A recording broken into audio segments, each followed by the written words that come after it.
Ryan holiday एक नहायत मेहनती और किस्मत वाला नौजवान था।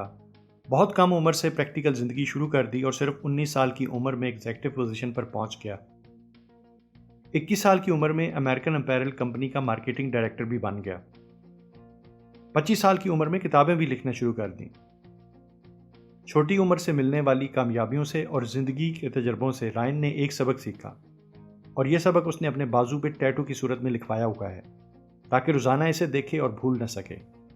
और सबक है, ईगो इज़ द एनिमी, यानी अना हमारी सबसे बड़ी दुश्मन है। 2016 में इसी मौजू पर रायन ने किताब भी लिखी जो कि एक बेस्ट सेलिंग है। रायन अना की तारीफ ऐसे करते हैं कि अना हमारे ऐसे ख्यालात हैं जिनसे हम अपने आप की अहमियत बढ़ा चढ़ाकर बताते रहते हैं। वो इसको एक बीमारी तस्वर करते हैं, डिजीज ऑफ मी। और जैसे बीमारी आपको ख़त्म कर सकती है, इसी तरह ईगो यानी अना हमें कामयाबी हासिल करने से और हमें हमारे मकसद से दूर कर देती है।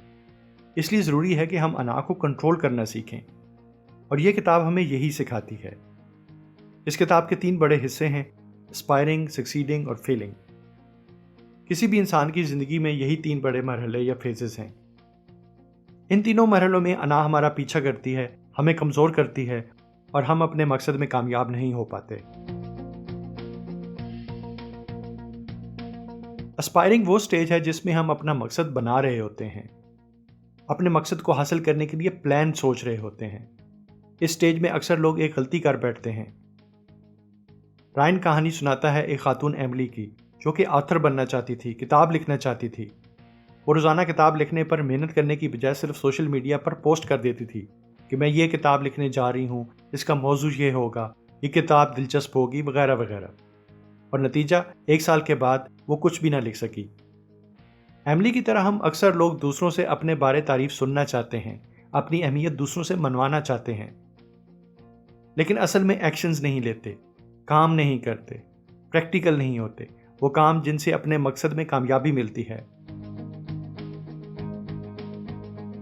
सक्सीडिंग वो स्टेज है जिसमें हमको कुछ ना कुछ कामयाबी मिल चुकी होती है। जब कामयाबी मिलती है तो पैसा आता है और शोहरत भी मिलती है, और यहाँ पर ईगो, हमारी अना, कैसे हमें गिराती है। राइटर हमें मिसाल देता है हॉवर्ड ह्यूग्स की, जिसने बहुत छोटी उम्र में बिजनेस शुरू किया, मेहनत की और अपनी काबिलियत से बहुत कामयाबी हासिल की। ह्यूग्स की कंपनी मिलियन से बिलियन डॉलर बिजनेस तक पहुंच गई। इस कामयाबी के बाद ह्यूग्स सोचने लगा कि वो हर काम कर सकता है। उसने एविएशन बिजनेस में छलांग लगा दी, फिर मूवीज़ में, और इसके बाद दूसरा और तीसरा। और नतीजा कि ज़िंदगी के आखिरी हिस्सों में नुकसान ही नुकसान, मुकदमात और इंक्वायरीज का जवाब देते देते मर गया। ह्यूग्स की तरह अक्सर लोग एक कामयाबी के बाद इतने ओवर कॉन्फिडेंट हो जाते हैं कि वो सही फैसला नहीं कर सकते। कामयाबी का, शोहरत का नशा उनको दोबारा मेहनत करने, सीखने और सही फैसला करने की सलाहियत से महरूम कर देता है। फेलिंग वो स्टेज है जहां पे हमें नाकामी मिल रही होती है, हम अपने मकसद में कामयाब नहीं हो पा रहे होते, और ऐसी हालत में भी ईगो, हमारी अना, हमें अपने गिरफ्त में ले लेती है और हम मजीद नाकामी और बर्बादी को हासिल करते हैं। राइटर अपने सीईओ की कहानी सुनाता है, डोव चार्ने की, जिसकी वजह से कंपनी को $300 मिलियन का नुकसान हुआ। कंपनी ने उसे 2 ऑप्शंस दिए, एक तो वो कंसल्टेंट बन जाए और नई लीडरशिप को गाइड करे, एक ये कि वो रिज़ाइन दे और कंपनी छोड़ दे।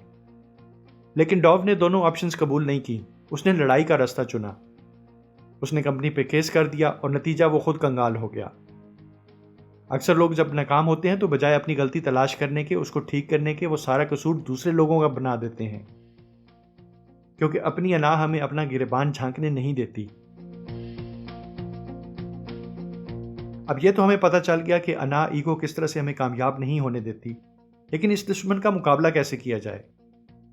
राइटर एक फार्मूला बताता है, +- अगर हम एस्पायरिंग यानी पहली स्टेज पर हैं, कुछ करना चाहते हैं, तो अपने इक्वल, अपने बराबर के लोगों के साथ वक्त गुजारें। वो लोग जो आप जैसा काम कर रहे होते हैं, उनके साथ एक कंपटीशन, एक मुकाबला सा रहता है, जिसकी वजह से आपकी तवज्जो काम करने पे रहेगी और बातें करने की तरफ आपका ध्यान कम होगा। आपके बराबर के लोग आपको चैलेंज करेंगे और उससे आप और ज़्यादा मेहनत करेंगे। अगर हम सक्सीडिंग स्टेज पर हैं, यानी कामयाबी हासिल कर चुके हैं, तो उस वक्त हमें अपने से प्लस यानी अपने से ऊपर लोगों के साथ मिलना चाहिए, ताकि हम ओवर कॉन्फिडेंट ना हो और नए टारगेट्स पे मेहनत करें और दोबारा सीखने का अमल शुरू कर दें।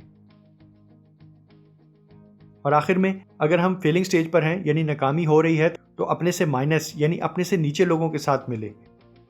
अगर हो सके तो उनको पढ़ाना शुरू कर दें, मेंटोर बन जाएं, उनसे अपने नॉलेज शेयर करें, अपनी गलतियां भी डिस्कस करें। इस तरह आप खुद अपना तजिया बेहतर कर पाएंगे और नए जज्बे के साथ दोबारा अपने मकसद को हासिल करने के लिए उठ खड़े होंगे।